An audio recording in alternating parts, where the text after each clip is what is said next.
Welcome to the Lesbian Peep Show. Peep Show.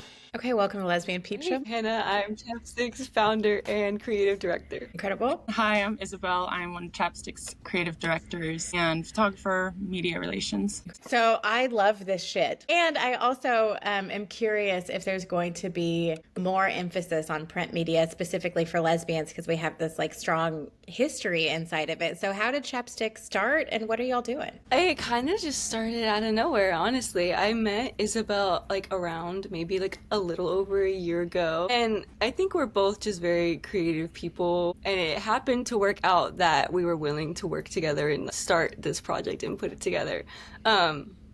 Yeah, I really just DM'd her on Instagram. She took a picture of me and my girlfriend at a concert. And from there, I was like, can I get your Instagram? And from there, yeah, I reached out to her. We were both down. And so we've kind of just both been working at this slowly for the past year, and it's gotten us to this point. That's awesome. Why the name Chapstick? How did we get here? Again, everything falls into place so randomly. I think that was just something I was like, oh, if I had a magazine, I would so call it Chapstick Magazine. And then the opportunity came where I could start that and call it Chapstick Magazine. So yeah, came one day randomly, and it's a significant, like, it is a lesbian term, which like is kind of like, there's a term flying around on social media that's like, you're a mask lesbian, soft mask lesbian. They have a lot of random terms out there, and this is one of them.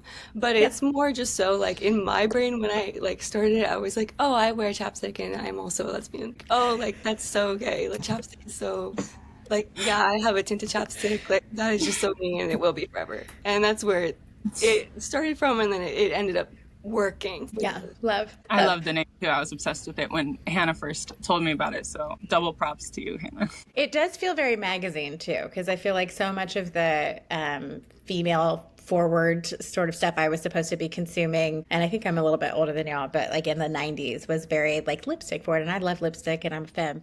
But I remember being very into, in my hetero phase, boys that wore cologne and had chapstick, and it turns out I just wanted both of those things. Just for me, you know? Understandable. Did you feel like there was a gap that you were filling with this magazine? Like what are you doing specifically?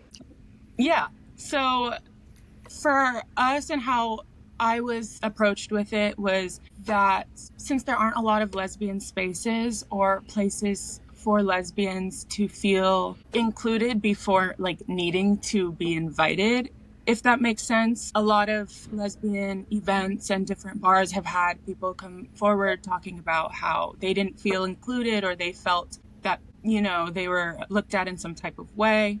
And that was important for us when we started, especially to hold a space for people like us who shouldn't need to be invited into spaces that we set up. I don't know. Does that make sense? Yeah. Can you speak to that more? What do you mean when you say like lesbian spaces or the need for lesbian spaces? If somebody's like, why do you need a lesbian space? Because there's gay spaces or there's whatever. Why that specifically?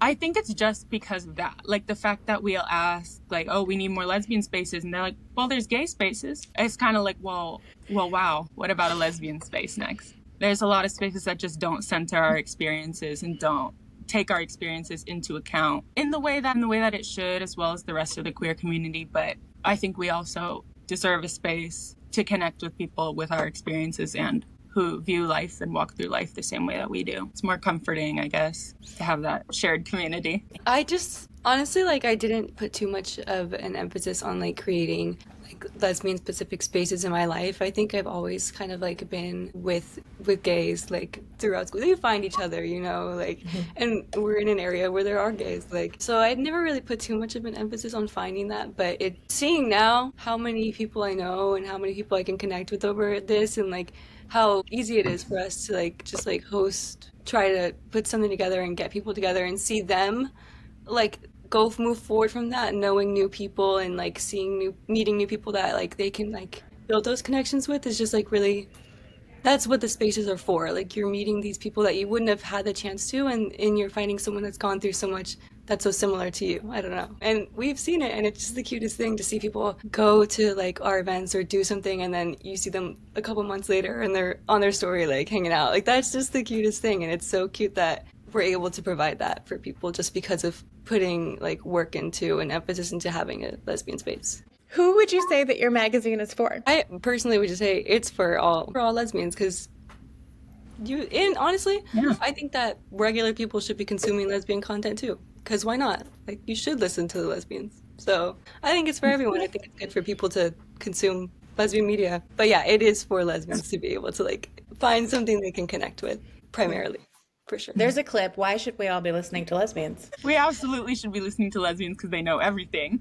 Yes, consume They lesbian know media. everything. No more arguing with lesbians ever. No more arguing with lesbians. I have to like throw my phone sometimes whenever like I feel like Pride was really rough for lesbians this year. There was just a lot to take in, and I just wanted everyone to shut up and listen a little bit to lesbians. Obviously, some of us are problematic. Obviously, some of us could be more inclusive. But could you sit for just a second with what the lesbians are saying?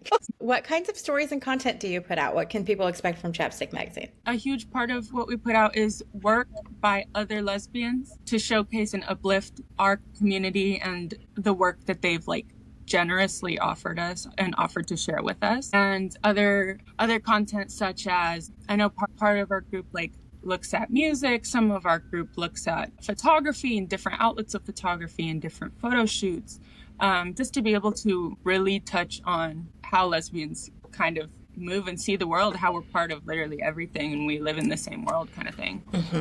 I feel like we're kind of covering base by base, at least trying to. Yeah, it does feel like such a very specific lens. So are people just submitting online? Is it something that's like live that people can participate in now, or how does that work? So the goal is to get it kind of more at a rolling point where we can kind of take in submissions. We're getting our blog started. We would love to kind of just take every opportunity we can that people want to and go with it. Like, both of us naturally just want to be like, yes, like you reach out to us like, yeah, we're going to do it. But for our issues, we have like a submission period, and that's just to collect all the stuff that's going to go into our issue, which will be a couple times a year. How can people support what you're doing? We're going to get it. We're going to get it way up there. We're getting there. For those Our that issue is coming out on the 10th, third issue. So that, could be fun if people want to look at it, check it out. What would you say lesbian culture means to you right now? Oh, I just love it. Like, I'm so in tune with it, and I'm not like too big of a follower on pop culture, but I am. I'm just a really big follower on like lesbian pop culture. Like, that is where, like, I love to see what's up with the lesbians. So, and it means so much to me, and I love the fact that I can like combine a creative project, and I think that's for both of us, where we can combine something creative with something we like, the lesbian culture like we love so deeply. It's just like, I don't know, it's wonderful. It's really awesome. Who are your like Roman Empire lesbians? Like, if they're doing it, you're paying attention. Right now at this moment is going to be Renee Rapp for me. Every single thing. Let's see. Yeah, you're very much on Renee Rapp, and she's putting me on Renee Rapp too, like as it should be. Do you know the lip liner that matches her nipples? Just checking in. Okay, so it's Makeup Forever. It's This is crazy. This is crazy. Whenever walnut, something walnut. But that's the lip liner, and then she prefers it in waterproof. So anyway, there's Right. So great info. We got different shades. yeah. That's awesome. And do you know also that there is oh my God, I'm so sorry I'm like this. There is a company that makes lipsticks to match your areola, and in their app, you like take a picture and then it tells you which shade is for you. Anyway. What a concept. So this exists. All organic. I can't believe that's not lesbian owned, but anyway. Okay. What about you, Hannah? Okay. There's so much lesbian like music going on right now. I think we're pretty big on we're big on all of them because they're all there and they're all doing good. Right now, personally, I'm big on K1's new EP, which was wonderful. Big Kehlani fans as well. Yeah. The K1 Kehlani music video. Yeah. It just There was a Every month week. of my life where I just started every day with it. What a great way to start your day. Sun salutation. It was just like a dark time politically, as it still is, but it was a specific one. And I was like, what if I just woke up and was gay, Drop the morning Understandable. routine. Understandable. Yeah. There's something about the way K1 just like moves their shoulders that I could just watch all day. Yes. Yeah. I think that I have that. I don't. I just look like, I don't know, like I'm glitching out or something, but like in my head, I move around like them. Yeah. And exactly. I was unfamiliar with them until that K1. Were you on K1 already? I was not. No. Okay. I wasn't, and I literally learned through one of the events we had. Someone was like, "Do you guys know, like, you know that Kehlani like collab, like K1 like makes like their own music?" And then from there, I wouldn't even know without them, which is crazy. So very, very much so, like recent, past couple months for sure. Yeah. For me, at How least. old are you all? Like what age range, if you're comfortable sharing? I'm 25. Okay. I'm 21. So when you were coming up, were there like lesbians that you were looking to? Was a representation that you were aware of, or? A little bit. For me personally, I mean, Haley Kiyoko was obviously right there, and that was kind of like the first thing. So next was Solita, because immediately after, like, I kind of wanted to hear more perspectives from other, queer artists, and that was just kind of not available at 15 for me. But Solita was the next artist that I had recognized as a queer artist, and as that was what she was talking about. What about you, Hannah? I grew up watching a whole lot of Glee, so my like comfort gay character is definitely Santana. Yeah, I no comment. Like, there's nothing. She's perfect. There's nothing wrong. Perfect form of representation in my eyes. Because you, as weird as the show is, you go through like her storyline of like having conversations with her family members about them not accepting her. Like, it's such a, yeah, they were a strange show for its time, but the fact that it was even something that I could watch in my room in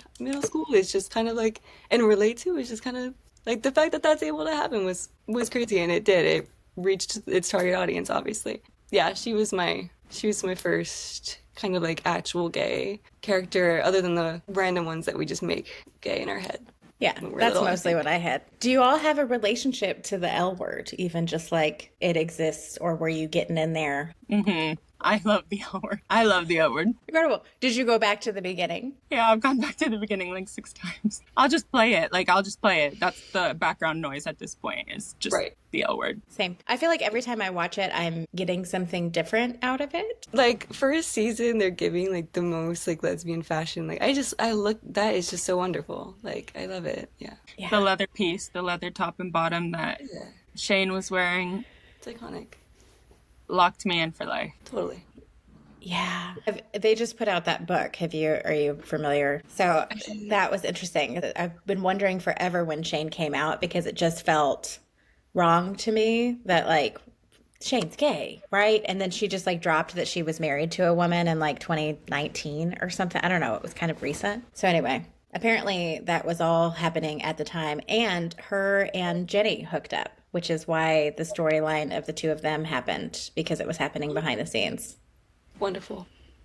Oh, wow, T. That's I crazy. think that tea only exists on this podcast because somebody heard Kate talking about it at a watch party. Anyway, so you've been doing events too, is that right? We dabble for sure. Yeah. Me too. Yeah. Where are you located? San Diego, Orange County, Los Angeles. We'll Okay, drive. So what kind of events are you having? I do think, well, when we did some photo shoots at the beginning, those, we kind of leaned more in a like craft event or like a t-shirt event type of vibe. I think, to get people comfortable and to like meet people, and I kind of consider those like events thus far, just because I feel like it was a huge connection point for a lot of us. I love that.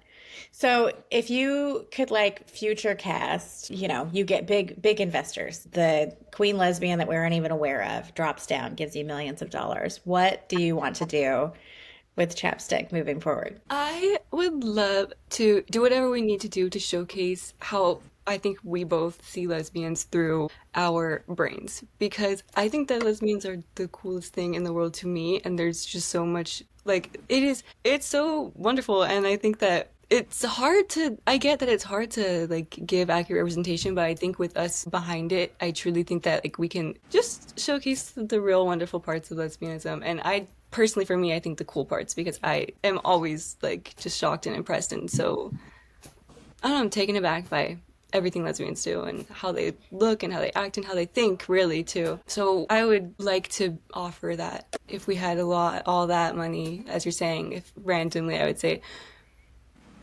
I would love the world to see, or just lesbians to see lesbians through our perspectives. Yeah.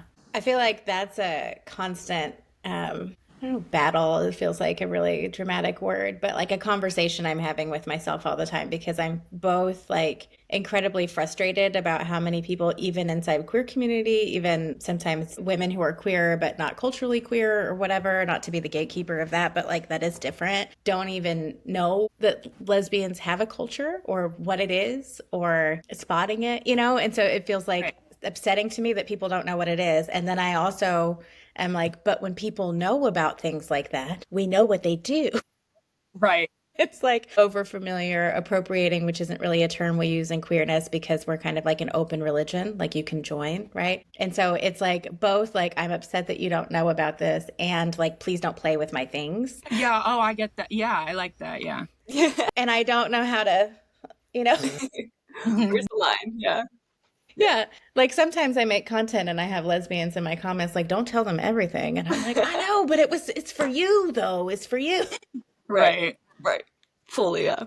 Yeah. I don't know And what to that's do not with even that. our fault. That's not even the lesbians' fault at the end of the day, which is like, it's hard. It's hard to find the balance, I think, in not because we shouldn't have to find a balance. How about that? No, it's just it does feel like something that I want to like keep sacred and I want Yeah. everyone to know and it's hard to do both. When you say that you love lesbians and how they think and how they look and whatever, what are some of the things that you specifically are like, I fucking love this about us? I personally love and have seen this throughout the last year with the people that we've met. I love how like committed a lot of lesbians are to their own personhood and their art, their creativity. Like that's a whole person standing in front of you and you like, and it's just so cool. I think they have such an eye that they've dedicated to whatever their craft or just their life and their own personhood. That's cool to me. Like the demeanor of that, of owning your personhood, which I feel like has to have been found in a way. And I don't know if that makes Yes, that it makes complete perfect sense. sense. Okay. The choice to be like everything that I was conditioned to live inside of, I'm saying no to, I'm rejecting. It's all about being dainty and controllable. And so popping outside of that feels really brave and really powerful. That's when you say like full personhood. That's what I feel like. Well, Isabel perfectly said, like, you did, like, perfect, like, those, not even took the words out my mouth, but took them out of, like, my brain and soul, because that's exactly what I mean when, like, I'm saying, like, that's what I love about it, and I didn't even comprehend that that's kind of, like, there's no way I could have put that into words. Like, being so sure about who you are and, like, doing everything for yourself. Yeah, and, yeah, it's just, it's a hard thing to get over. Kind of, you're kind of brought up to, I don't know, that's just how we function, like as a society. We're kind of brought up to take those things into account without even realizing it. So breaking out of that is just, it's hard, and it shows too, because then you're so cool and you're gay. And it's, yeah. Exactly. But yeah. Yes, exactly. What do you think that the rest of people could learn from lesbians? Because besides everything, Yeah. I just think so much, really, like, compassion. I really think compassion and like built family or found family. Not to say we're all perfect and compassionate. right, and right. We may not be what you're expecting out of a lady. And when we're needed, we always show up. We just don't perform friendliness, Yeah, no, yeah. but I we'll like- do the right thing. Perform friendliness, that was great. Yeah. Are you ready for some lightning round questions? What is your favorite part of being queer? Literally my friend. Literally my friends. Yeah. The circle. Yeah, I was to say community. So really, just the people, community, friends. Yeah. What is it about that? Like, what do you think happens in your body, in your heart? Like, what's different when you're in community than when you're like having to be in straight spaces? It's just so much more natural. I think there's so much of, I know all of us, obviously the whole world, that everyone that's gay spends time in very straight spaces or spaces that are not built for them. And it just takes so much like effort to do that. And so being able to be in a space that's kind of like made for you, where everyone like everyone in the space doesn't even have to think about that. It's so much more natural and refreshing, really, very much effortless. Yeah. And like a sense of security, a sense of just like very much security, I guess. Like, it's not uncomfortable. Yeah. What's your favorite queer or queer-coded fictional character? Regina George. I love your love for Renee Rapp. What about you, Hannah? What's your favorite queer or queer-coded fictional character? God, I am obviously gonna throw in Santana there because she is just my favorite queer character. Queer coded. This is so random too, and it's not even gonna contribute to any sort of like lesbian media whatsoever. Like, this is random fun fact. I just watched the movie again last night while I was putting the issue together. I grew up watching the movie Flushed Away, and there's a rat called Rita, and she's my favorite lesbian queer coded character because everyone takes the other rat. God, this is so random. Everyone takes the other rat in the movie and they compare every man to the other rat, like whatever they are, like what's Zendaya's boyfriend? Tom Holland, like they take all those guys and they relate into the other rat because they're like, this is my perfect man. No, like y'all are forgetting Rita is she is the perfect lesbian and y'all, no one ever saw that. Anyways, let's just stop at Santana. She's my favorite coded character. No, I have to go watch that now later. Like, Please I go really watch do. Flushed Away. Nothing to relate to lesbian media other than the fact that you'll feel it. I love the lesbian rat so much. I feel my lesbian rat is different. My lesbian rat, I think, is probably Jessica Rabbit. Do you know Jessica Rabbit? Because Jessica Rabbit and Roger Rabbit are a lesbian couple, obviously. Exactly.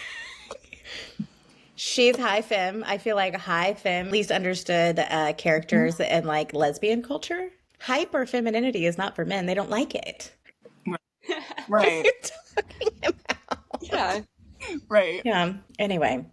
That's Mickey Mouse and Minnie Mouse also. Like, All the rats. that's femme. That's actually femme for femme. Honestly, yeah. Exactly. Representation. Exactly. What is your favorite queer content right now? Like a podcast, a book, a TV show, a cartoon rat? Yeah, right. Favorite queer content right now? We have been reaching out to such a strange amount of like small artists that are queer and lesbian, specifically for us at least. And I can't, like, listening to their music is what a kick I'm on right now because it's just I need new music constantly, and that has been feeding that very much so. And it's fun and exciting because they're making music that's queer and they're also like your little Instagram robot phone gay friend. Like, you can follow them and see what they're doing and also listen to their music, and like it's just that's been something that's fun for me recently, for sure. Are y'all on Caroline Kingsbury yet? Oh my God, yeah. Yeah. I've been getting into her. I like that. Yeah. Love her. What's your favorite queer place? Honestly, kind of the spaces that we have built with the people that we like. It's a traveling space. Yeah. Love. So just where lesbians are. Where lesbians are. What's something that you wish you could tell your younger self that you know now? I feel like I'm still like learning. I'm learning, growing, changing every day. Like, I'm gonna have a different answer in a year for sure. I don't even know. Just I don't know. Be gay, and it's awesome. Yeah. Oh, I would have to tell her that she's cool. Like you're all right, Diva. You're cool. And like, yeah, we're still learning and growing. Yeah. Don't peak in high school. Don't peak in high school. It's okay. Don't date in high school. Maybe I would tell her that. It's okay to not date in high school and learn who you are. Yeah. I could have skipped dating in high school, but here we are. What's in your most recent notes app? Whoa. Literally, I have a post. I'm gonna like details for a post, which I still need to talk to Isabel about. Like, literally, like I live in. Is like, this a meeting? we do. This is Anyways, while you're here, I'm gonna send you a screenshot of my notes app because I'm gonna send it to Diana to design. That is what is going to go down. And right. So just for our issue release, that is fully within my notes app, and also more gay stuff in my notes app. It's just. And yeah, that's all I have. I did open my notes app, and what's already currently up is a list of concerts I want to go to this year, and they are all gay. Like, they're all gay. Can we hear them? There's a lot. But Caroline Kingsbury is on here, you know, and Renee Rapp is on here. Lucy Dacus is on here. Renee Rapp is on here again. I fear King Princess is on here. So Lucy gay. Dacus's new album is really doing it for me. Best Guess and Ankles. Those two for me really hit the spot. I really like that album. I really like it. Mm-hmm. She's very and it's talented. Actually good. I know that there's a lot of very talented lesbians. Also, I feel like there's not often a lot of money behind us, which changes like production quality of things. You know, like there's a lot of shows we've gotten on YouTube, for example, that might have been better with more investment in them, for example. And so it's really lovely when I'm not just liking something because it's lesbian, but it's lesbian plus good. Yeah. Because if there's a Lifetime movie with lesbians in it, I will watch it. Is it great? No. Will I love it? Sure. Yeah. I understand completely. But what's your favorite way to experience queer joy? I would say just being with each other and the expression that everyone, like with themselves and together. It's just like, I don't know, there's a whole different vibe when you're just with other queer people, and that is like 5 queer people. Yeah, that's queer joy. Like, you don't even have to be doing anything, but that right there is queer joy to me personally. I really think it's really just that serious. Like without another extension like that is where I have found and seen the most queer joy in front of my eyes. So it's easier to be a joyful queer myself in that space, if you will. Yeah. Most people say community or sex. Fair. What would you say for either like lesbians who've not found their community yet, or I hear a lot from like bisexual or pansexual women who don't identify as lesbians that are intimidated about becoming a part of lesbian community or attending lesbian things? What would you say for like a pep talk for somebody who's trying to figure out how to be a part of that? I feel like the most important is finding community that you don't feel that you need to ask to be a part of. I think truly find community with people who you are in community with, you share those experiences with, and you don't feel as if you need to ask permission to be there. Like, that is your space, if that is your space. Yeah. I struggle a little bit with that one, and I also don't know how to like fix it, because part of it is it feels like that's an internal thing. You know what I mean? Yeah. Especially because I do think a group of lesbians often doesn't look friendly, and I don't want to fix it, you know? Right. Like, because it's an expectation of performance of femininity that we don't do in general. Right. And I'm like, so learn to hang. Yeah. Learn to hang. I like that. Learn to hang. Where can people find you? People can find us everywhere. Our main thing right now that we're putting a lot of our energy into is Instagram. We're trying to take time after this next issue to like fully build and develop kind of like just like our community with people like in person as well. Yeah, just developing that, like, we want to put a lot of work into actually building this space that we keep talking about, whether that's online for people or whether it's, like, in person. Yeah, that's something we're going to focus a lot on. And that's where people will find us. Our goal is to get people not even just here, like, across the country that can find people through Chapstick and kind of connect people through there, and you don't even have to be in like San Diego, LA, whatever. Yeah, we want to be everywhere fully. Well, thank you for doing this with me. Thank you so much. Thank you for having us. Creep Show.